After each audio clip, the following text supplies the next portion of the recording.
സിയാറത്ത് എന്ന് പറഞ്ഞാൽ അതേ സന്ദർശനം എന്നല്ലേ അതിന്റെ അർത്ഥം. നമ്മുടെ കുടുംബത്തിൽ എന്തോ അല്ലാത്തവരായിട്ടോ ധാരാളം ആളുകൾ മരണപ്പെട്ട് കിടക്കുന്നില്ലേ, മക്ബറകളിൽ കിടക്കുന്നില്ലേ. ഇടക്കിടക്ക് ആ ഖബറുകളൊന്ന് പോയി കണ്ടുകൂടെ? അവർക്ക് വേണ്ടി അല്ലാഹുവിനോട് പ്രാർത്ഥിച്ചുകൂടെ? അതല്ലേ നബിതങ്ങൾ പഠിപ്പിച്ചു തന്ന സിയാറത്ത്. അതുകൊണ്ട് നമുക്ക് രണ്ട് നേട്ടമില്ലേ പ്രിയമുള്ളവരെ?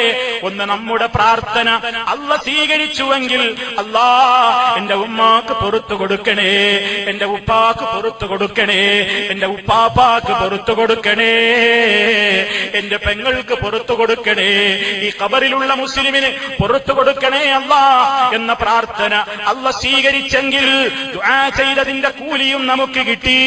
ആ പ്രാർത്ഥന കബൂലായിട്ടുണ്ടെങ്കിൽ അതാ ആ ഖബറിൽ കിടക്കുന്ന വ്യക്തിക്ക് അല്ലാഹ് ശാന്തി നൽകില്ലേ?